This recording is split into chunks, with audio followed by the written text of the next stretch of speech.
3월 1일 새벽 예배를 하나님께 드리겠습니다. 오늘 우리에게 주신 하나님의 말씀 마태복음 15장 1절에서 11절의 말씀입니다. 그때 바리새인과 서기관들이 예루살렘으로부터 예수께 나와 이르되 당신의 제자들이 어찌하여 장로들의 전통을 범하나이까? 떡 먹을 때 손을 씻지 아니하나이다. 대답하여 이르시되 너희는 어찌하여 너희의 전통으로 하나님의 계명을 범하느냐? 하나님이 이르셨으되 내 부모를 공경하라 하시고 또 아버지나 어머니를 비방하는 자는 반드시 죽임을 당하리라 하셨거늘 너희는 이르되 누구든지 아버지에게나 어머니에게 말하기를 내가 드려 유익하게 할 것이 하나님께 드림이 되었다 하기만 하면 그 부모를 공경할 것이 없다 하여 너희의 전통으로 하나님의 말씀을 폐하는도다. 외식하는 자들아 이사야가 너희에 관하여 잘 예언하였도다. 일렀으되 이 백성이 입술로는 나를 공경하되 마음은 내게서 멀도다. 사람의 계명으로 교훈을 삼아 가르치니 나를 헛되이 경배하는도다 하였느니라 하시고 우리를 불러 이르시되 듣고 깨달으라. 입으로 들어가는 것이 사람을 더럽게 하는 것이 아니라 입에서 나오는 그것이 사람을 더럽게 하는 것이니라. 아멘. 이 종종 종교 지도자들 즉 바리새인과 서기관들이 예수님에게서 어떤 흠을 찾지 못했을 때 시선을 돌려서 그의 제자들에게서 흠을 찾으려고 하죠. 제자들을 공경에 처하게 해서 이 스승인 예수님도 난처하게 만들 요량이었을 겁니다.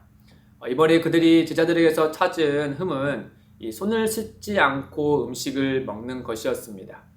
이는 손을 씻지 않고 음식을 먹는 위생적인 부분을 언급하는 것이 아니고 핵심은 장로들의 전통을 어겼다라는 것이죠. 이 당시 장로들의 전통, 유대인들의 전통에는 무려 600개가 넘었다라고 합니다. 아마도 손을 씻지 않고 음식을 먹지 말라라는 것은 제사장들이 성전에 있는 제물을 드릴 때 물두멍에서 손과 발을 씻는 것에서부터 비롯되었을 겁니다. 이를 비롯하여 대개 유대인들이 만든 이런 전통들은 대부분이 다 어쨌든 간에 율법에 근거하여서 생겼죠. 왜 이렇게 근거하여서 생겼냐 생각해 보면은 누구라도 하나님의 말씀을 자세히 알지 못한 이들조차더라도 하나님의 율법을 그릇되게 행하지 않도록 나름의 질서와 규율을 보다 구체적으로 만들어서 이렇게 생겼을 겁니다. 어떤 율법을 잘 지키기 위해서 돕고자 하는 마음에서 이런 전통들이 생겼겠죠.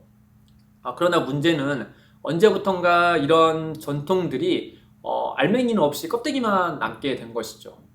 그 목적한 바를 잊어버리고 어떤 형식만 남게 되어지고 그 형식이 목적이 되어버린 그런 전통들로 남아졌다라고 하는 겁니다.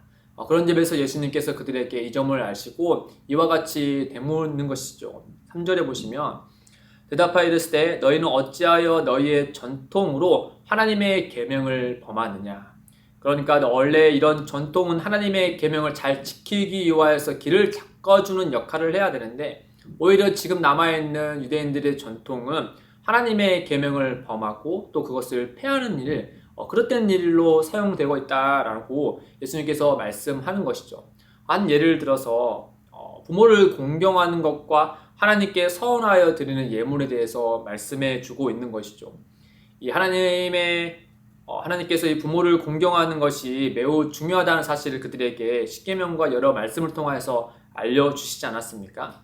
그런데 이들의 전통에 의하면 어쩌면 그 지키는 것보다 하나님께 서원하여 드리는 예물이 더 중요하고 그 하나님께 드리는 그 예물로 부모를 공경하는 것을 대체할 수 있을 것으로 그들이 여기고 이와 같이 만들었다라는 것을 우리에게 알려주고 있죠. 물론 하나님께 예배하는 것이 중요합니다. 그에 못지않게 또 부모를 공경하는 것이 또 중요하죠. 그렇기 때문에 이 두 가지를 같이 해야 했지만 그들은 어쩌면 자기들의 편한 것을 위하여서 취사 선택을 하여서 이 하나님께 예물을 드리기만 하며 부모를 공경하지 않아도 또 못하더라도 그게 오히려 죄가 되는 거나 또 그렇지 않고 오히려 죄를 덮어주는 역할을 예물로 사용했다라고 하는 것이죠. 그러니까 쉽게 얘기해서 본인들이 하지 못하는 것을 이 죄책감을 씻기 위하여서 다른 것으로 대체하여 스스로를 합리화하는 이와 같은 것으로 전통을 사용했다라는 겁니다. 이 하나님은 부모를 공경하라고 하신 말씀을 잠시 생각해 보면은 이 말씀을 내신 궁극적인 이유는 바로 무엇이냐? 이 눈에 보이는 부모를 공경함으로 인하여서 눈에 보이지 않는 하나님을 경외하는 자로 가르치고 세우기 위함이 있지 않겠습니까? 어떻게 눈에 보이는 부모도 공경하지 못한 이가 눈에 보이지 않는 하나님을 공경할 수 있겠습니까? 하나님은 이 공경하는 걸 통하여서 하나님을 공경할 수 있도록 그들에게 율법을 내신 목적을 분명하게 여러 성경을 통해서 말씀해 주셨죠. 그러나 그들은 이 부모를 공경하지 않음에도 불구하고 하나님을 경외할 수 있다라고 하면서 이런 예물 드리는 것을 가져와 전통으로 만들어 버린 것입니다. 그러니 그 예물을 통해서 부모를 공경하는 것을 어떤 한 소위 퉁치는 것으로 만들고 말았다라는 것이죠. 그런 점에서 예수님께서 이사야 말씀을 통해서 그들의 지금의 현 상태에 대해서 아주 바로 이렇게 꼬집어서 말씀해 주고 있습니다. 15장 8절과 9절 말씀 보시면 이 백성이 입술로는 나를 공경하되 마음은 내게서 멀도다. 사람의 계명으로 교훈을 삼아 가르치니 나를 헛되이 경배하는도다 하였느니라 하시고, 입술로는 하나님을 예배하고 공경한다고 말하지만 실은 그 마음은 하나님과 점점 멀어지고 있다라고 말씀하는 것이죠.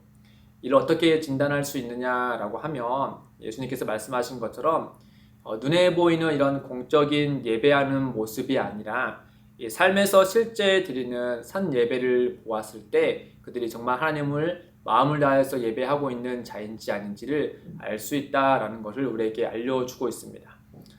요즘에 소위 썬데이 크리스천들이 많이 생기고 있지 않습니까? 단지 주일 예배만 한 번 드렸다고 해서 썬데이 크리스천이라고 말하는 것이 아니라 이 종교적인 만족감을 위한 예배자들을 썬데이 크리스천이라고 가리키고 있죠. 하나님을 진심으로 사랑함으로 예배하는 이들이 아니라 오히려 예배하러 온 나를 위한 이런 예배자들을 가리켜서 썬데이 크리스천이다라고 말하고 있지 않습니까? 이 종교 지도자들이 그런 전통이 있었다라고 하는 것이죠. 겉으로는 하나님을 예배하기 위한 것으로 보이지만 실은 자기 자신을 만족을 위하여서 그리고 자기 자신을 예배하는 자로 있는 그들의 모습을 보게 됩니다. 사랑하는 성도 여러분, 혹시 우리에게도 부지불식간에 주의 말씀을 소위 나도 모르게 나의 전통으로 치부하고 또 그것을 애써 지키려는 습관이 우리에게 있지 않은지 우리의 말씀을 통해서 한번 스스로를 돌아보는 것이 좋을 것 같습니다. 우리의 행동을 주님의 말씀 앞에서 한번 되돌아봐야 되겠죠. 그리고 우리 주의 말씀을 우리가 진심으로 따를 때 마음으로써 그 말씀을 따를 수 있도록 주의 도움을 구하며 나아갈 것입니다. 그와 같은 은혜를 구하며 오늘 하루를 은혜 아래서 살아가시기를 주님의 이름으로 축복드립니다. 함께 기도하겠습니다. 하나님 아버지, 주의 말씀으로 우리의 삶을 인도하여 주옵소서. 주님, 주의 말씀처럼 우리가 입술로는 하나님을 공경한다라고 하지만 실은 마음으로는 내 자신을 최고로 여기고 있지 않은지 우리의 삶을 주의 말씀 앞에 되돌아봅니다. 주님, 우리의 어리석음을 용서하여 주시고 다시금 주님을 사랑하는 마음을 더하여 주옵소서. 감사하며 예수님의 이름으로 기도드립니다. 아멘. 오늘도 두 가지의 기도 제목을 놓고 함께 기도하겠습니다. 첫째, 마음을 다하고 뜻을 다하고 힘을 다하여 우리 주 하나님을 사랑하는 성도, 그렇게 삶으로 고백되는 성도가 되게 하소서. 둘째, 기쁨이 되는 교회가 하나님의 뜻을 온전히 전할 뿐 아니라 하나님의 뜻이 실현되는 교회가 되게 하소서. 이를 위해 함께 기도하며 나아가겠습니다.